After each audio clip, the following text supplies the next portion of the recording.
Oke, assalamualaikum warahmatullahi wabarakatuh. Jadi di sini saya akan mendemonstrasikan aplikasi retribusi sampah yang kita beri nama Sirip.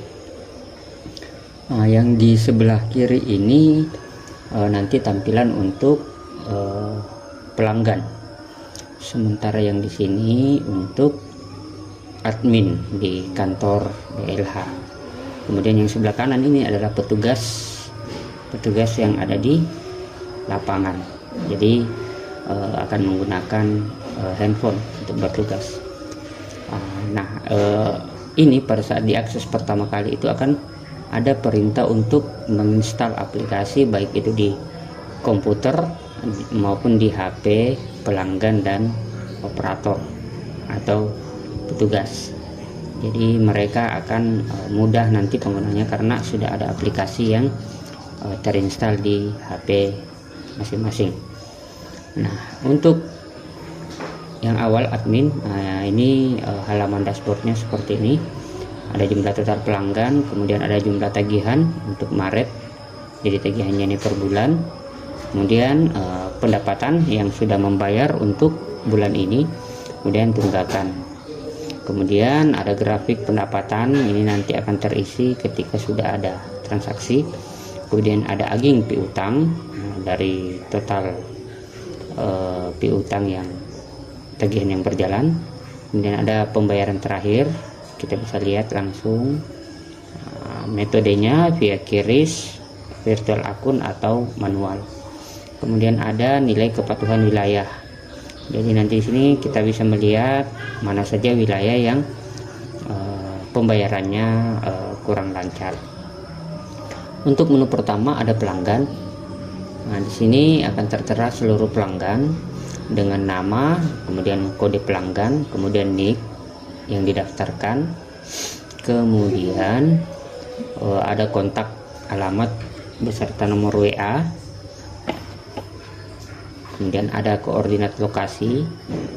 Kemudian ada tagihan bulanan, status aktif, dan ada button aksi. Aksi ini ketika kita klik, kita bisa cetak QR code.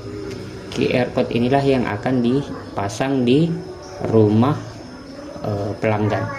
Jadi ketika petugas datang dengan menggunakan fasilitas scan QR code yang di rumah pelanggan, maka secara otomatis akan mengarah ke pelanggan tersebut. Kemudian ada button edit. Di sini kita bisa edit. Ada nomor NIK, nama, kemudian nomor WhatsApp. Ini nomor WhatsApp diupayakan yang aktif ya. Kemudian kecamatan, dia di kelurahan mana, alamatnya, kemudian titik rumahnya. Ini bisa kita tempatkan sesuai dengan titik rumahnya, karena ini bermanfaat nanti bagi petugas. Kemudian ada kategori atau segmen retribusi. Ada rumah tangga small 15.000 per bulan, rumah tangga medium 25.000 per bulan, kemudian large. Kemudian niaga dan industri juga ada, nanti kita bisa pilih.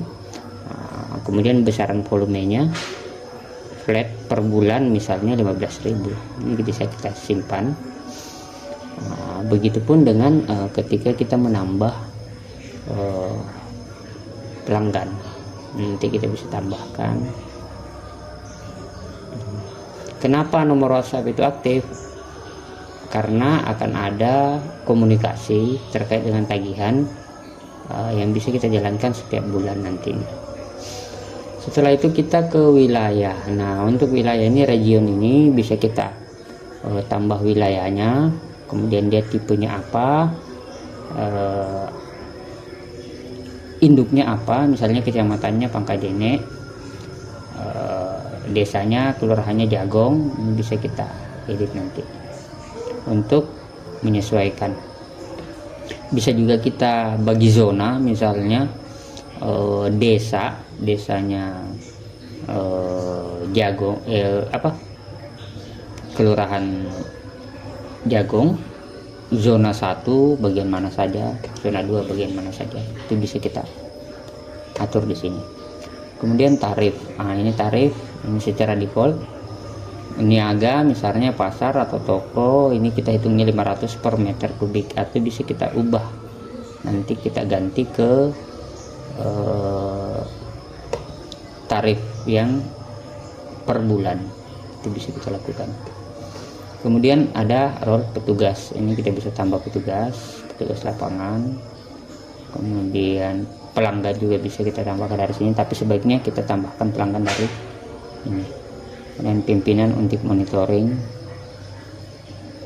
Kemudian tagihan, nah di tagihan ini tagihan yang berjalan, bisa kita sortir bulan dan tahun, kemudian statusnya yang belum bayar atau yang sudah bayar. Dan ini ada button generate massal.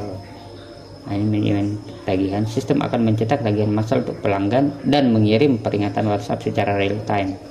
Itu kalau kita gunakan WhatsApp nantinya. Tapi karena WhatsApp itu API-nya berbayar, belum kita terapkan. Ini cukup satu kali generate untuk Maret, maka akan digenerate semuanya. Misalnya kita generate untuk April, jalankan engine, yes. Oke, maka tagihan untuk April sudah berjalan. Ini kalau kita generate lagi, misalnya ke April lagi, kita jalankan engine, set, ada informasi bahwa sudah tidak bisa digenerate karena sudah kita generate tadi. Jadi hanya satu kali generate per bulan. Nah, kemudian ada menu pembayaran. Nah, di sini menu pembayaran ini informasi terkait yang membayar, dia make QRIS, virtual akun atau manual. Nanti kita demonstrasikan di sini. Nah, ini buka kasir, bisa diklik namanya, pelanggannya. Nah, terus dia membayar apa? Ini kalau bayarnya di kantor. Kalau bayarnya di petugas lapangan nanti sini. Terus kalau dia mau bayar via QRIS bisa juga. Oke, kemudian kita ke peta pelanggan. Nah, peta pelanggan ini adalah peta sebaran. Peta sebaran dari pelanggan. Nah, di sini kita lihat tadi ada atas nama Rames 1 bulan tunggakan. Ini bisa kita sortir, mau kecamatan apa saja, desa apa saja, zona apa saja bisa. Kemudian ada laporan. Nah, laporan ini rekonsiliasi penerimaan, jadi keseluruhan kecamatan nanti dan desa. Nah, itu kelihatan target penagihannya berapa, realisasinya berapa, tunggakan sisanya berapa, dan ada capaiannya. Kemudian ada form pengaduan. Nah, ini pengaduan yang dilakukan oleh pelanggan melalui portal mereka masing-masing. Jadi ini portal bypass istilahnya. Oke, kita ke akun pelanggan. Karena di pelanggan tadi kita sudah membuat sebuah tagihan, maka di akun pelanggan ini ada total tunggakan yang harus dibayar. Nah, ini bisa dibayar sekarang. Namun ini buttonnya belum kita aktifkan karena belum memperoleh kode QRIS. Nah, ini kita lihat ada tagihan belum terbayar. Nah, ini juga bisa di QRIS nanti. Kalau ini QRIS pakai mobile banking atau OVO, Dana, ini aja, maka akan tagihan di admin itu akan otomatis terbayar. Menu kedua di sini ada tagihannya. Oke, ini ada home, ada tagihan. Kemudian aduan, ketika warga atau pelanggan mengadu, itu nanti maksudnya ke sini. Dan ada status respon, proses, dan selesai ditangani. Kemudian profil ini bisa diganti nanti.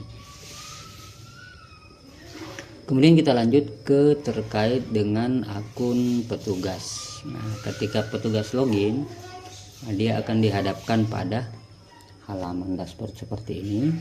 wilayah tugasnya, kemudian scan QR code. Ketika akan scan QR code ke barcode rumah, kemudian bisa kasir manual, akan tertera kliennya yang belum bayar. Sini kita lihat ada Toko Makmur, 3 kali belum bayar, bisa untuk langsung WA. Kalau ini diklik WA, maka nanti akan ada pesan, "Assalamualaikum, dari petugas sampah, izin mengunjungi rumah." Kemudian melihat lokasi rumahnya tinggal diklik saja, nanti akan redirect ke titik lokasi rumahnya. Kemudian lihat peta juga bisa dilakukan. Nah, ini petanya, oh ternyata petanya di sini. Melihat titik rumahnya ya, bisa. Kemudian kalau mau bayar tinggal klik pilih, nanti akan terlihat tagihan mana saja yang mau dibayar, kemudian proses bayar tunai. Oke, kemudian untuk mendaftarkan pelanggan baru juga ada. Di sini memasukkan nicknya, kemudian untuk lokasinya, jika ia berada di rumah pelanggan tersebut, tinggal klik gunakan lokasi, maka lokasinya akan terkunci ke titik tersebut. Nah, kemudian nanti setelah dibuatkan akun, daftarkan akun, tinggal diberikan akunnya ke pelanggan. Kemudian ada proses penagihan atau tanggung jawab si petugas terkait. Yang lunas sudah sekian, yang menunggak sekian. Transaksi yang sudah dilakukan, listingnya. Kemudian ada scan, ini scan untuk melacak pengguna. Kemudian ada peta. Di peta ini terlihat ada berapa pelanggan yang sudah lunas dan berapa yang masih nunggak. Itu bisa langsung kelihatan di mapnya mana saja. Ini akan memudahkan petugas jika hanya ingin menyasar ke rumah-rumah yang sudah lunas tagihannya atau belum.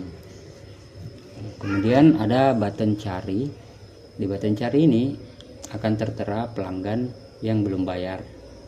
Ada petanya, ada QR code-nya, kemudian sama seperti tadi di halaman depan, jika ingin memungut pembayaran tinggal pungut pembayaran, kemudian pilihannya QRIS atau tunai.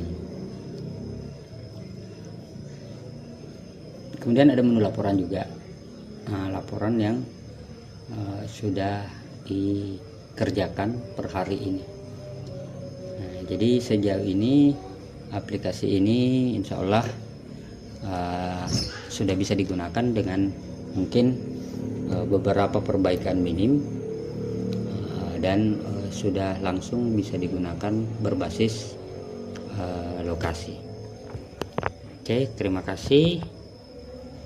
Assalamualaikum warahmatullahi wabarakatuh.